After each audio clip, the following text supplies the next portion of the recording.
Onda Under. Juan José Santos, curador de la muestra Under Resistencia Cultural en el Trolley y Matucana 19, sigue la onda inmersiva en los testimonios del Under chileno de los 80. A veces sumergiéndonos en datos y anécdotas desconocidas, y otra subiéndonos a la cresta de la ola junto a sus icónicos protagonistas. Bienvenidos, bienvenidas todas y todos a Onda Under, este programa que estoy conduciendo. Soy Juanjo Santos, curador de la exposición Under del Museo Nacional de Bellas Artes, que recordad está hasta el 24 de diciembre en la sala Mata. Estamos en el programa de hoy con Silvio Paredes, bajista, miembro de Electrodomésticos. Hola, Silvio. Hola, hola. Muy buenas tardes, terrícolas. Muchísimas gracias por estar con nosotros y concedernos este tiempo para hablar de todo lo que pasó en 80s, Trolley, Matucana 19. Sí. Primera pregunta que te voy a hacer. Tú vienes del mundo del arte, de las artes visuales. Sí, yo partí de las artes visuales, sí. ¿Cómo es aquello? ¿Cómo es eso? Bueno, en verdad viene desde pequeño. Desde chico tenía la afición al dibujo y todo el rollo, entonces tenía como muy claro desde chico que quería estudiar arte. Estando en el colegio, de repente mi profesora de arte, viendo un poco siempre me iba muy bien, el típico que te ganas el premio de dibujo y todo eso. Esa onda. Esa onda que te da así como del colegio. Me gustaba realmente mucho, me dedicaba a eso, así. Me gustaba jugar básquetbol cuando chico y dibujar. No eras pivot. No, era como un armador así un poco, bueno, porque soy bajo. Pero bueno, como digo, la cosa visual estaba ahí. Por otro lado, divertido, ahora que me haces pensar en esto, porque mi madre, por lo tanto, la típica señora que disfrutaba haciendo sus cerámicas frías y manualidades. Ajá. Manualidades, ese concepto, ¿no? Bueno, entonces, habían materiales también a mano. ¿Ya? Y ya en el colegio, como te digo, cuando más avanzado, más ya en la educación media, esta profesora me empieza a recomendar que estudiara en la Católica porque ahí estaba Eduardo Vilches, que es un premio nacional de arte gráfico, y así lo hice, pues entré justamente a la Católica porque soy un ateo feliz, digamos, ¿no? Pero entré a la Universidad Católica porque ahí estaba Eduardo Vilches. ¿Pero quién te recomendó que tú podrías conectar con Eduardo Vilches? Mi profesora. Ya, la profesora de arte del colegio, okay. Claro. Y fue un acierto, porque la verdad que fue un maestro total. Y te cuento esto porque en el fondo fue en ese proceso, si bien yo había tenido una infancia relacionada con la música porque mi papá era melómano y siempre había música en la casa y él tocaba la guitarra y el banjo y ese rollo. ¿Y qué tipo de música? Mucho jazz, mucho big band, sobre todo. Duke Ellington. Claro, toda esa onda, pero así a morir. Bueno, se me olvidan los nombres clarinetistas y cosas. John Coltrane, quizás por ahí. También toda esa onda, no, todo de todo, pero también le gustaba mucho Django Reinhardt, por ejemplo, era muy, hay vinilos del Hot Club de Francia, que de hecho los tengo yo ahora. Son cubanos, música clásica, siempre había música sonando. Pero yo nunca había tocado, yo estaba de repente, en algún minuto del colegio empecé a tocar bongo, por ejemplo. Como quería tocar batería. Nunca me regalaron una batería, pero me regalaron un bongo. Era como, ok, toma, no molestes más. Y bueno, y después, alguna vez como jugando, tocaba los bajos en las cuerdas bajas de la guitarra de mi hermana con algún amigo metiendo bulla. La cosa es que, bueno, entramos a arte y ahí, en este proceso con Eduardo Vilches y la etapa universitaria, es que se me aparece la música y se empiezan a fusionar estas dos cosas. Eso fue lo interesante. Yo empecé a tocar a los 21 años. ¿Sí? Y después, en este proceso, me desplacé hacia la música y terminé haciendo música y lo que he contado muchas veces, ese proceso fue presentado como un examen de grado con lo que fue como la antesala del Viva Chile, nuestro primer disco con los Electros, que era una suerte de performance y que mis amigos Carlito y Ernesto Medina muy gentilmente habían colaborado conmigo en ese momento, así que fueron parte de esta. Así que por ahí va la cosa, por ahí va la conexión, digamos. Nos contó, porque hemos entrevistado también a Francisco Fábrega. Ah, Panchito, sí. Y nos contó que él grabó tu defensa de tesis, de la que estáis hablando ahora, y que después de grabar toda la defensa de tesis, que sería, no sé, 40 minutos, una hora, Claro. se dio cuenta que no había grabado nada. Claro, que estaba empantanada. Esa típica cosa de esos años en que tenías que hacer correr la cinta primero para después devolverla de nuevo para que fluyera, y no lo hizo, y termina, y se me acerca y me dice esto al oído, y yo no lo voy a creer, o sea, no lo voy a creer más encima, porque eso era el sustento de todo, era el grabado que iba a entregar. Entonces finalmente tuve que hacer una sesión posterior en que repetí cómo actuado esto con un registro fotográfico. Ajá. Que me lo aceptaran, la comisión lo aceptó de esa manera, ¿me entiendes? Y todo el rollo.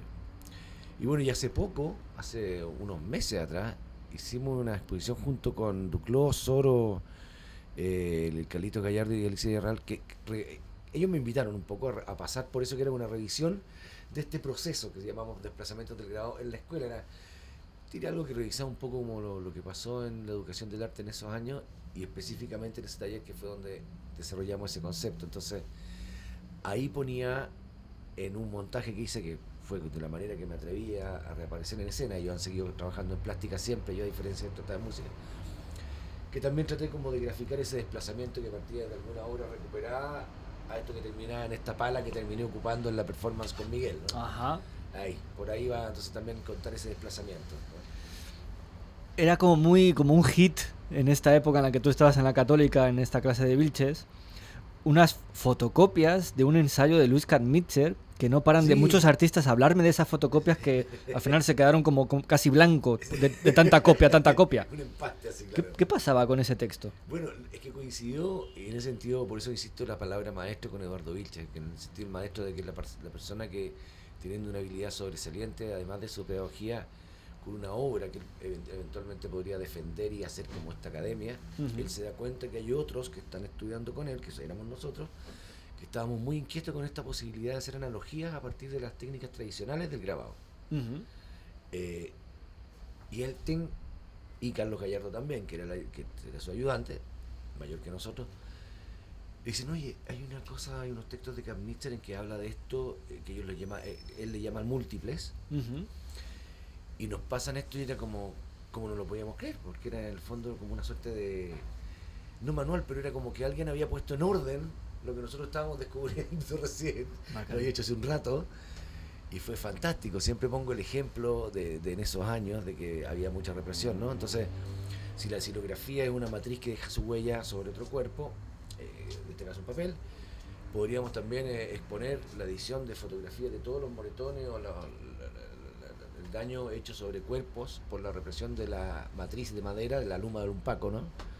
Reprimiendo, y podríamos ya presentarlo como estilografía. Trabajábamos con esa idea.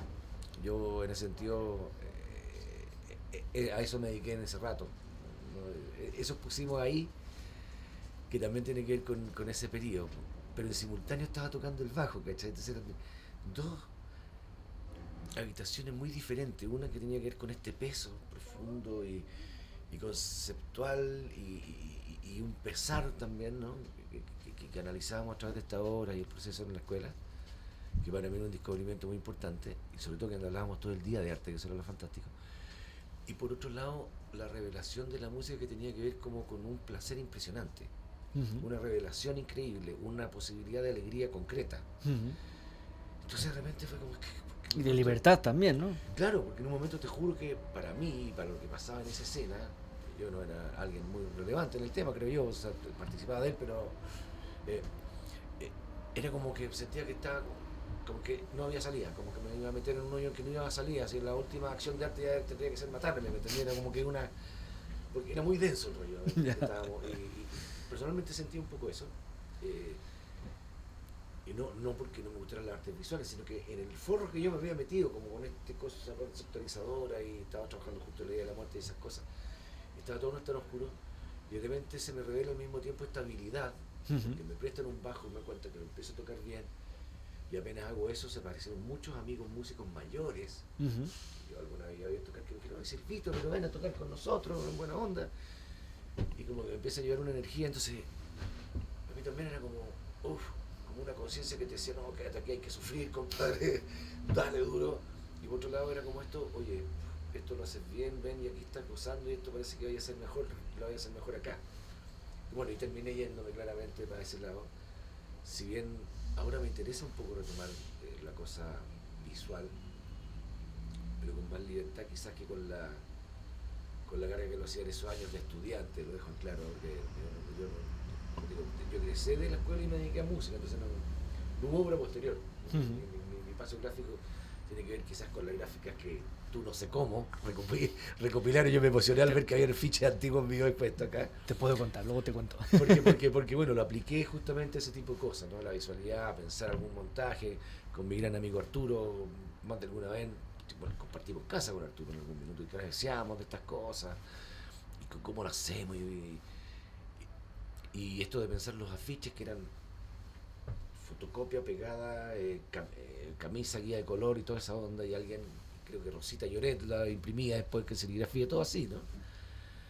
Maravilloso. No, pero esta idea que hablas del desplazamiento del grabado aplicado a la música, entendiendo eso, entiendes muy bien canciones como Yo la quería, ¿no? Porque Sí. es un desplazamiento del grabado en la música. Totalmente. Bueno, a mí me pasa eso también, que creo que ese disco particularmente, creo que ahí fue un acierto que le dimos en nuestras vidas, digamos, y que ocurren esas cosas de cuando en cuando. Y para mí es, como si valoro todo lo que hemos hecho con la banda y todo el tiempo que participé en la banda. Pero en rigor creo que Electrodomésticos como idea es ese disco Viva Chile. Para mí es una cosa nítida, ¿me entiendes? El tipo de sonido, está lo doméstico ahí, el nombre muy coherente con la obra. Siempre digo esto, después nos fuimos transformando en músicos. Ujú. Fuimos músicos, incluso hasta teníamos hasta bronce, ¿me entiendes? Ya nos fuimos músicos, hicimos arreglos. En esto otro era una cosa más bruta, conceptual, Ya. pero que andábamos muy despiertos, creo yo, en ese momento. Creo que busco eso de nuevo a veces, yo, como esa sensación de destapar algo y... ¿no? Claro. Porque había alguien más, alguna banda más, alguien más haciendo algo parecido, de aplicar estas ideas de artes visuales a la música en esa época. Acá no, yo creo que después más como por el lado quizás escénico en términos teatrales, el Pequeño Vicio Ujú. con Titín, La banda del que Pequeño claro, Vicio. como Titín el nombre del teatro y la performance y qué sé yo. Una opereta. Por ahí, claro, por ahí también le ponían, había un esfuerzo, un trabajo de marcar una diferencia con eso, con Ujú. cómo ponerse en escena, que por lo era muy chistoso. Para nosotros era la puesta en escena, eran las amigas que te pusieron una chaqueta, la otra que te pintaron los ojos, parecida, que no sé, que otro ponía sus pinturas, el Rodrigo Cabeza con el Chango ponía unas pinturas, por poner un ejemplo, ¿no? O la Quitino, tanta gente así, era como todo así. Aquí Tim pero- Bulnes. Pero se levantaba la cosa, es que eso es lo impresionante, ¿entiendes? Yo, cuando uno lee con el tiempo relatos míticos de cosas que uno vivió, es muy loco porque obviamente agarra una dimensión que efectivamente creo que tienen un valor en el tiempo, pero siempre son más gigantes que la precariedad que estaba ocurriendo. Por Ya. ejemplo, cuando se cortó la luz, que era esa última concentración de lagos, Ujú. y estaba la televisión española. Sí, vamos a ir con ello, vamos a ir Eh, con y- ello. Era impresionante porque también era precario, pero full equipo, no sé cómo decirlo, porque el galpón era un galpón pelado, ¿no? Sí. En fin. Y creo que los pobres chicos de la televisión española sufrieron porque Yo sé. no pudieron ver nada. Vamos con eso. Pero antes de eso, también quería saber si teníais algún tipo de referencia o de inspiración en bandas extranjeras, porque Ah, ahí sí, no, ahí sin sí que hay duda. antecedentes de artes No, visuales en la música, ¿no? No, pero sin duda, o sea, Con Bowie, Roxy Music. o sea, y yo había escuchado, por ejemplo, My Life in the Bush of Ghosts De David Byrne ¿no? y con Brian David Byrne. Eno. Y ahí claramente, o sea, ahí eso fue un clic, obviamente, o sea, no, sería ridículo negarlo, o sea, después yo me acuerdo que a partir de escuchar eso fue que empecé a como a buscar otros amigos que eran más metidos en esas ondas experimentales, de cosas donde efectivamente habían registros de gente que había estado experimentando con radios, con cosas, pero sin duda ese disco que más encima le da como un formato pop a estas canciones experimentales, para mí fue como ¡oh, ¡qué fantástico! Alucinaste ahí, alucinaste. Claro, aluciné, era increíble. Y lo otro es que escuchamos mucha música. En el taller de grabado se escuchaba mucha música. Arturo también es bien melómano, sabe harto de música también. Carlos Gallardo, para qué decir. Entonces teníamos todos unos cajones abajo y siempre alguien se trasnochaba mucho. Entonces escuchábamos música muy seguido, muy seguido. Lo que nos convoca en esta conversación es el Trolley Matucana 19, esta Sí. exposición del Museo Nacional de Bellas Artes. No sé si tú participaste del Trolley. No, o sea, estuve en un par de acciones. Toqué alguna vez con la Javi y el Tan Ajá. para una fiesta. Javier algo Aparra, así, ¿no? Claro, claro. pero participé y después tocamos para una performance de Vicente. Vicente Ruiz. Claro, que se llamaba, no me acuerdo cómo se llamaba. Hipólito en vivo. Hipólito, eso. Uh-huh. Ahí tocamos con el Tan y la Javi y no me acuerdo quién más. Yo tocaba el bajo ahí. Y eso. Y me acuerdo de haber simplemente sido un parroquiano, que iba a las fiestas, que el cuento, que conocer a los freaks, que conocernos todos un poco. A los freaks. Que salir todo arrancando cuando llegaban los pacos, etcétera. Toda esa onda, porque tantas veces que entraban como simplemente para que se acabara la fiesta, te llevaban al retén y tenías que confirmar identidad y te soltaban. Esa era una manera de ponerle atajo, ¿no? Pero se pasaba muy bien también, o sea, que no habían cosas. Me acuerdo también una vez que a los prisioneros, una tocata de los prisioneros que estaban empezando ahí, con un equipo como de casa, no sé, así como así, fantástico, así, bueno, un movimiento, algo de bulla, algo de vida, ¿no? Sí, éramos varios que aterrizábamos para allá. Bueno, en el caso de Matucana 19, aquí no sé si por casualidad o no, pero fuisteis de las primeras actividades culturales con un número de gente importante, fue vuestro concierto en el 86, sí. Y una de las últimas también que cierra Matucana fue vuestro concierto del 89. Sí. ¿Eso fue casual? Bueno, es que teníamos el conecte con Jordi, con Rosita, con los hermanos Lloreta, ahí es de larga data. Y como uno andaba circulando ahí y muchas cosas nacen tal como nos estuviéramos encontrando nosotros ahora y de repente, oye, y casi 2 semanas más hacemos un poco eso, ¿no? Yeah. No recuerdo, papá, no quiero mentir, no recuerdo, quizás sí lo hicimos, pero no recuerdo haber planeado tanto, sino que nos decían, oye, ¿quieren tocar a esto? O nosotros realmente decíamos, oye, podríamos ver, porque me acuerdo por tú de Aires de Alburquerque, con una tocata muy feliz ahí. Uh-huh. Me acuerdo en otra, que creo que es esta última que dices tú, en que estábamos tocando y el escenario estaba alto y lo habían forrado, la boca lo habían forrado con unos cholguanes, así como para que nadie pasara. Y de repente cuando vimos que se abre la puerta y la avalancha entra, después vemos que al rato hay como gente demasiado embalada y se empieza a colgar del escenario y empiezan a sacar los cholguanes, pero era como una coreografía que iba para atrás flotando así. Como una ola. Claro, no era una cosa de destrucción, era como que ya la euforia, era como la exaltación de la amistad, la destrucción del inmueble, pero en buenas.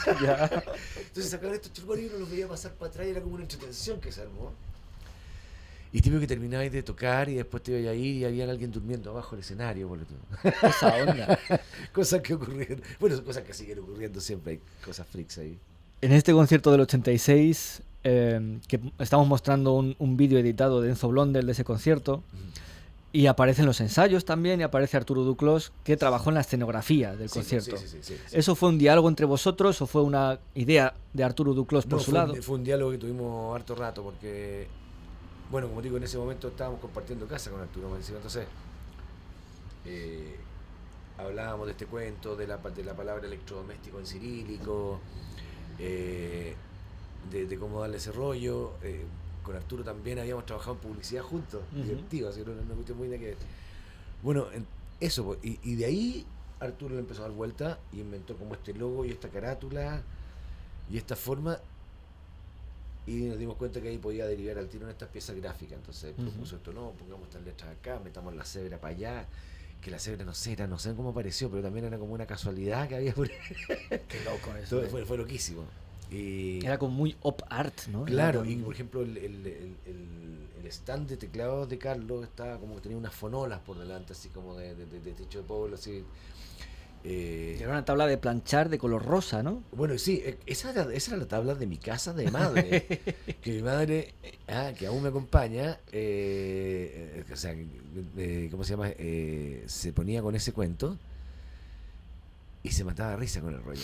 O sea, no te puedo creer que en verdad vaya a estar tocando en vivo con esta mañana. O sea, sí, créeme, man. O sea, electrodomésticos, y voy a poner el teclado encima y era fantástico porque me decía, era muy bueno como stand.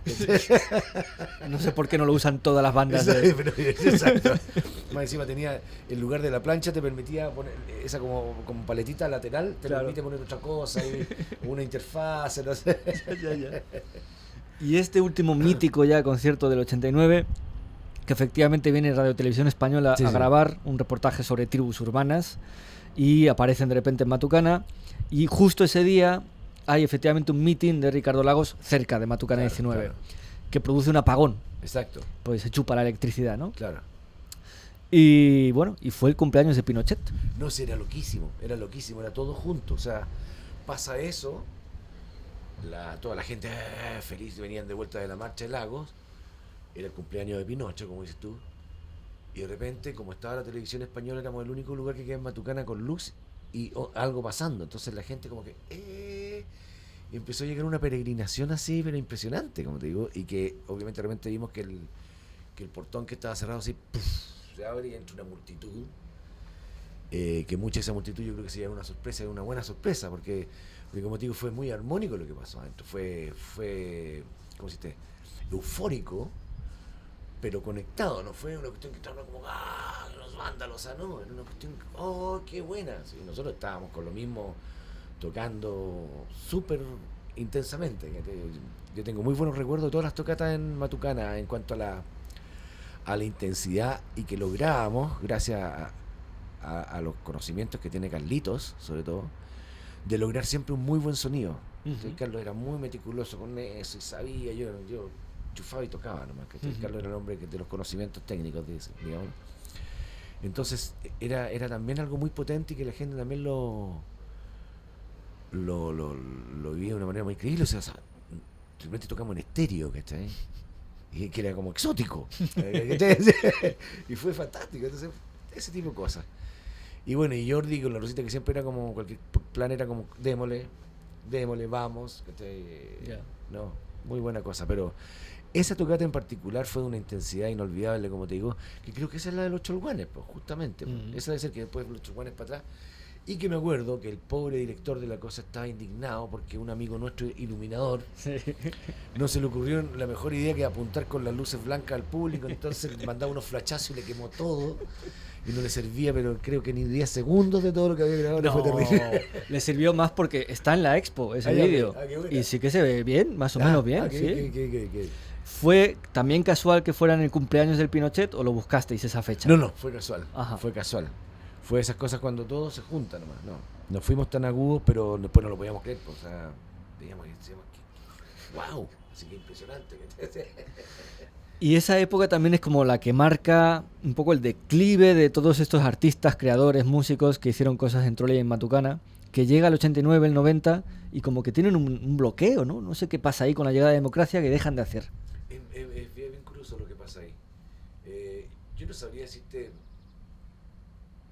por otros, podría hablar por mí, creo que tengo una impresión que es como que claro, que hubo como una detención en algunos también, algunas personas o su obra o su quehacer artístico quizás tuvo la posibilidad de sentarse de otra manera en lo que podríamos entender quizás ciertas industrias de los rubros, del teatro, de la música, etcétera, o buscaron otro tipo de cosas.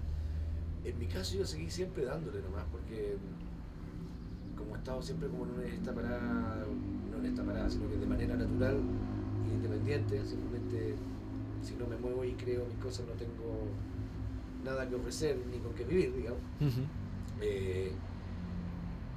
Seguí muy activo y sobre todo porque me pegó fuerte eso también, o sea, no quiero irme con cosas como tan cliché de rollo, pero para resumirlo de alguna manera, la sensación que me provocó en algún minuto ese cambio fue que veía que llegaba esta nueva autoridad y veía al tiro como que para acá una filita de agentes culturales o artistas o etcétera que estaban esperando un lugar en algo y entrar a esta cosa,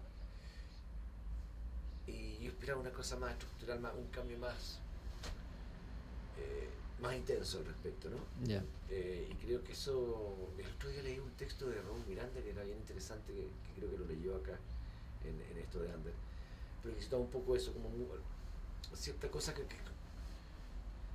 suena raro decirlo, pero como al que no tener esa presión quizás, hay cierto trabajo creativo que se puso más funcional, que se hizo más profesional quizás en términos de las habilidades técnicas y el discurso estético per se, en la superficie de la decoración de cosas, más que esta dimensión social o política que en algún minuto tuvo cierta escena con la que yo relaciono esto. Y eso fue como una diáspora. Creo que también pasó que muchos, que esto sí que también creo que es cierto, que términos de edad muchos empezaron a criar también. Ya. Pasó eso también, o sea, pero montones, que eran como papás. Y claro, te empezás a encontrar en otros lados la vida por sí misma, y como que ahora que ya no están cabros así ya llegando como de 20, que fue lo maravilloso de encontrarme con mucho en la inauguración, porque finalmente el espíritu sigue ahí, pero la vida a tu hijo o a tu hija tú no le puedes decir, oye, espérate un ratito porque no, no, espérate un rato, es que tengo que tocar. No, o sea, ¿me entiendes? Entonces, también creo que pasa eso, va a ser justo, no estar, como te digo, escuchando esto. Ya. Lo otro te lo digo más como en términos generales, que siento eso, como que se repiten ciertos modelos cuando hay unas posibilidades como de acomodarse, creo, un poco.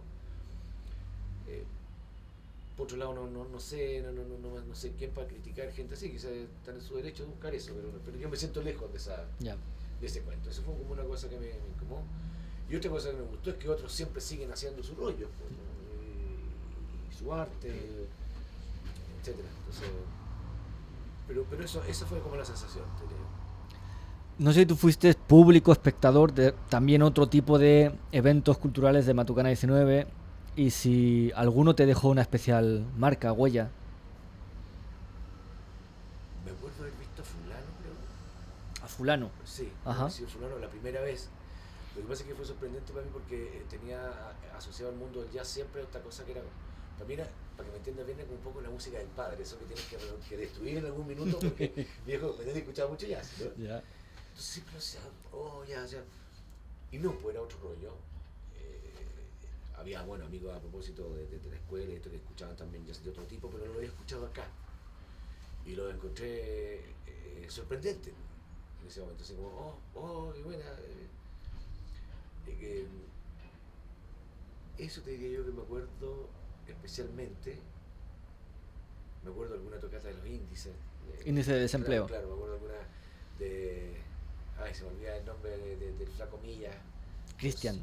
De Cristian con su bajo fusil y todo, que era alucinante. Eso es increíble, ¿eh? El Sí, bajo basado en la AK-47 del Frente Patriótico, no, Manuel Rodríguez. Exactamente. Me acuerdo que alguna vez ellos estuvieron en Domeico, en ese pequeño estudio que teníamos arriba. No sé si Carlitos ahora grabó algo. Tengo recuerdo de eso.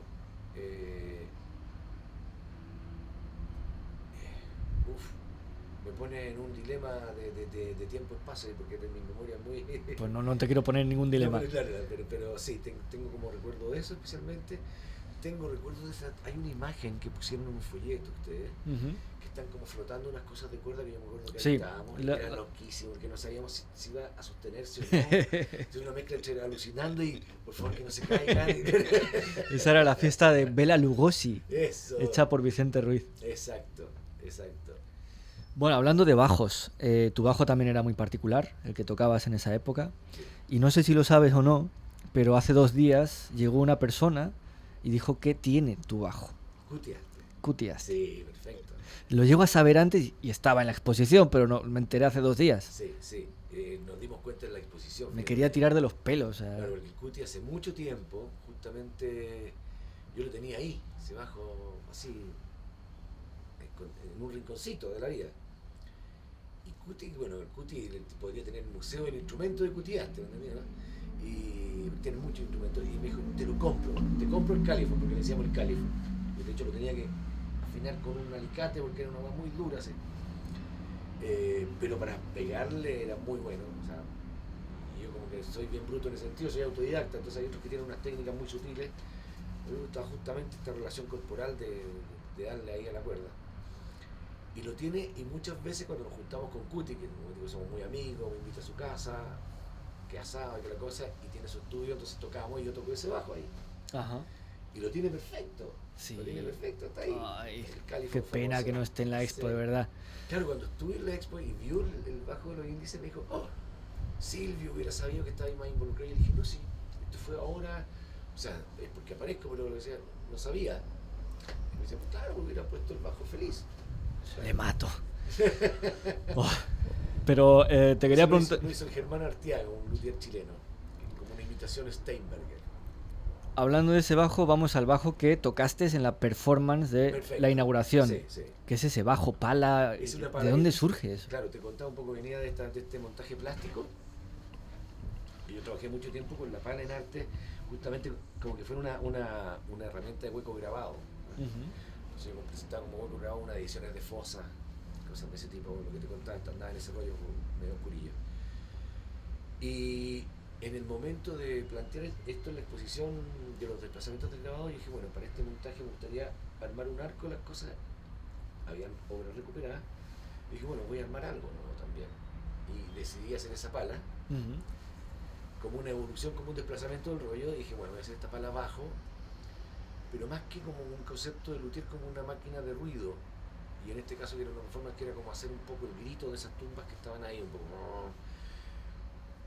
Pero después viéndome en el video dije, oye, espérate, pues esto igual es una obra en sí misma, o sea, debiera seguir trabajando esto.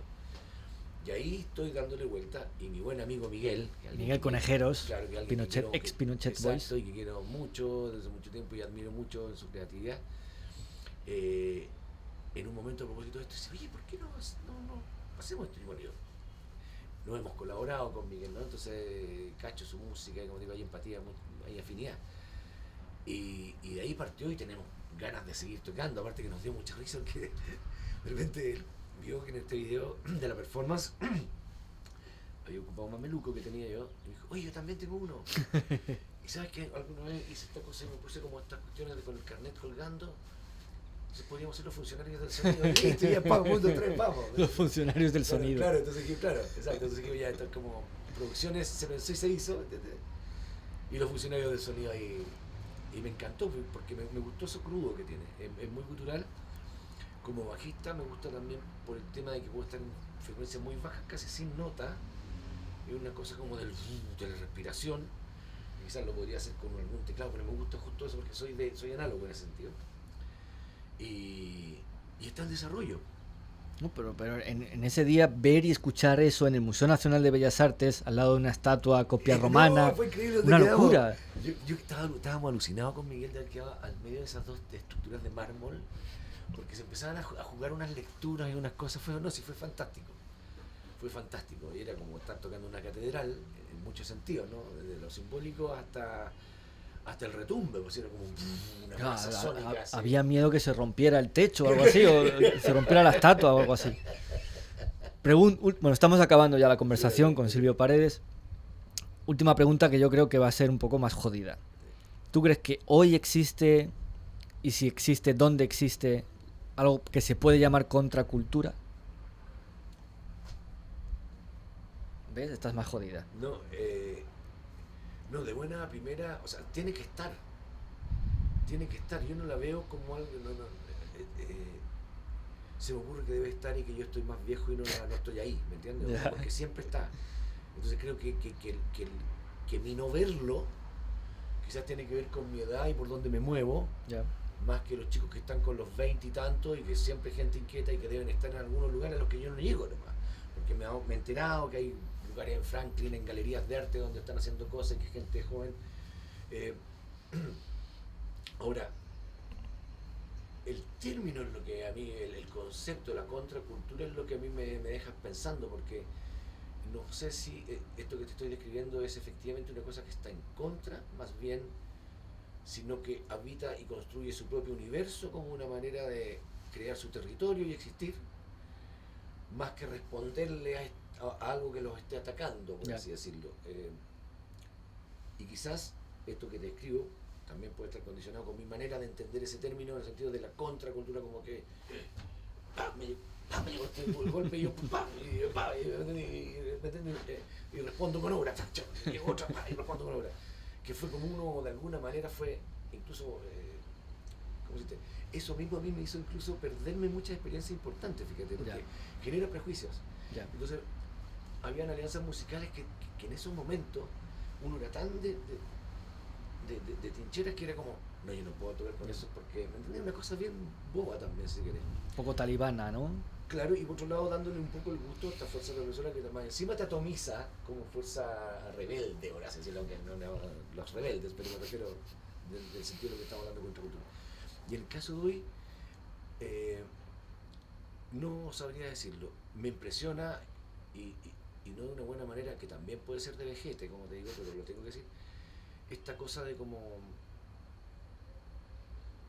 Yo tengo problemas con al hacer habitar el arte con el enemigo, y para mí el enemigo, por eso digo que puede ser de viejo, puede ser, no sé, Falabella. ¿Me entiendes? Me pasa eso. Entonces, y ahí veo que hay una frontera bien curiosa, que hay artistas que son, que obviamente en su momento todos necesitamos las lucas, lo que quieras, pero me llama la atención eso, porque cacho que ocurre hoy en este mundo neoliberal que estamos, que hay muchas apropiaciones de cosas, apropiaciones culturales, de causas sociales, que se ocupan en el mundo de la comunicación comercial para captar nuevos públicos, son las disidencias. Pero yo le diría, porque yo esperaría que cualquier artista tuviera un poquitito de sospecha al respecto. Entonces me llama la atención esa como buena ondi. Ya. Yo ahí no estoy. Eso yo definitivamente me cuesta. Ya. Como digo, puede ser porque sea un viejo de mierda de ti y ya estoy en otro y los cabros ya dieron 2 pasos más allá y simplemente están en un... ¿Me entiendes? Sí, Quiero también dejar claro eso. No, Sí. no estoy así como diciendo, uy, ustedes son unos manales. No, yo no puedo eso y me llama mucho la atención. Ya. ¿Cachai? Entonces, claro, el contra no lo veo mucho. Ya. No lo veo, la verdad que no. Ahora sí, si me lo dices, claro, no lo veo mucho. Quizás en alguien más activista, no sé, cosas así. Me estaba acordando de una buena amiga, Rosa Angelini, que tenía algo que se llamaba... escucha que estoy malo con los nombres. Rosa Angelini. Rosa Angelini, pero que tenían una... Oye, que estoy malo para el nombre, disculpen. Nada, ¿no? La cuestión, pero que tenían un trío con 2 chicas más que hacían unas intervenciones en la calle y más panquetas muy potentes, ¿no? Bueno, las tesis quizás. También, claro, ¿Ya? claro, claro, por ahí. Por eso digo que ahí hay una ignorancia mía, hay Ya. una cuestión etaria. Inevitablemente tú empiezas a salir menos, tengo 62 años, ¿cachai? Uy, Ups. Pese a que trato de estar siempre viendo cosas y todo. ¿Cómo se llama? Hay circuitos que estoy desconociendo. Claro. Entonces voy a pecar de Barça y digo, no está pasando, no debe estar pasando. Ignoro cómo lo entienden los jóvenes ahora, es lo que podría ser la contra. Ya. ¿Ya? O quizás la contra sea justamente el no pescar estos prejuicios que tengo yo con el marketing y la cuestión, y no, poner sus causas sobre todo y ocupar la plataforma que existe en el mundo tal cual es. ¿Me entiendes? Sí. Entonces, también yo no paro de aprender, po. Pero eso me atrevería a decir. Ya la última pregunta, Sí. para terminar. No sé si el país que os encontrasteis después del 89-90 era lo que esperabais o no. No mucho. No, la verdad que no. Me pegó mal a mí. Ya. Porque esperaba que efectivamente todos queremos que las cosas crezcan, que haya desarrollo y todas esas cosas, pero el modelo en el que estamos para mí es realmente violento un poco. Así como ser humano, lo que espero como sociedad está un poco lejos, entonces me siento un poco fuera, o no fuera, pero incómodo. Y más incómodo ahora cuando me doy cuenta que es algo que hay que aprender y pensar, de que yo creí que éramos millones y me doy cuenta que no somos tantos, y eso también me obliga a una revisión importante. Estamos hablando del rechazo ahora, ¿no? También, claro, Bien. y de todo, porque eso hay más que eso, ¿no? O sea, está eso, pero hay mucho más. Creo que hay mucho más que observar. ¿Eh? Pero sí, no era lo que esperaba, como te digo, no creí que la cosa iba a ser tan neoliberal. Eso me llama la atención, y creo que esto de que se hayan extremado las brechas, si bien el crecimiento, lo que llaman técnicamente esas cosas, ha seguido, creo que es innegable la brecha, el nivel que se ha producido, y bueno, muchas de esas cosas fueron también, creo, por cual revertieron las cosas y seguirán pasando otras, ¿no? Pero eso, no me esperaba ese tipo de cosas, ¿me entiendes? Me pasó también que gente con que en los 80 estaba en una manifestación y hablando sobre que hubiera un cambio y hablando de ecología, y de repente vino la democracia y armaron su agencia de comunicaciones y se dedicaron a blanquear la imagen de empresas que estaban contaminando lagos, por ejemplo. Ya. Entonces para mí eso fue una patada en la cara.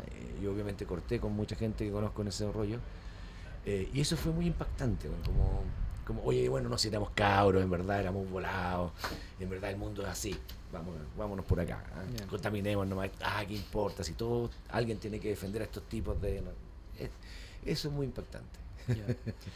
Bueno, Silvio, muchísimas gracias, un placer haber hablado contigo. El gusto es Estoy mío, por favor. preguntando a todos los que estamos entrevistando 2 canciones. Que me recomiendes 2 canciones de la época que para ti fueran significativas y por qué lo son. Uf. Eh, Pueden ser de electrodomésticos, ¿eh? también, también, sí. No, bueno, y no puedo dejar de mencionar Los Prisioneros, obviamente, porque es un sonido, como si incluso nunca fui como un seguidor de tener los discos, pero su poder y potencia y resonancia en la gente es innegable, así que te podría decir cualquier tema de ellos, desde la voz de los 80 para adelante. Como te digo, los vi esa vez en el trolley tocando en primera, y porque creo que Jorge es un bajista increíble más encima. O sea, tocaba, cantaba y toca el bajo impresionante al mismo tiempo. Eso lo recuerdo. Y bueno, y de electrodomésticos, ¿cómo se llama? El Frío Misterio para mí es un tema potente, porque siempre me acuerdo que en esa época estábamos con Ernesto Medina y Carlos. Carlos nos permitía ensayar en su departamento, que vivía con su madre, y Carlos trabajaba en la torre de control. Nosotros como estudiantes teníamos más tiempo libre, entonces lo estábamos esperando en el departamento y empezamos a armar esa base y la línea de bajo. Y después llegó Carlos en la tarde y al tiro hizo esa frase, pa, y bueno, después la letra y todo el rollo, pero fue una cosa que salió muy, muy rápido y que lo tocan hasta hoy. O sea, eso me encantó, creo que es la canción más pop de lo que hicimos con los Electro también, lo más cercano a lo que podría ser el hit radial. Ya, ¿no? Es la que tiene más escuchas en Spotify, por ejemplo, ¿no? Eso te diría, sí. Pues nada, muchísimas gracias, Silvio, Gracias un a placer ustedes, muy por grande. favor, y felicitaciones por la expo porque es un trabajo enorme y creo que es potente revisarnos y poner en perspectiva las cosas que hicieron y ponerlas en valor también. Y sobre todo porque son invitaciones a pensar, que eso es muy bueno. Genial, muchísimas gracias, Silvio, un placer. Pues. El podcast Ander con A está grabado en la instalación Torre de Control, ejercicio de mediación dispuesto en la explanada de Matucana 100. Proyecto Fondo Nacional de Desarrollo Cultural y las Artes, línea de organización de festivales, ferias y exposiciones, convocatoria 2021. Colabora Cámara Chilena de la Construcción.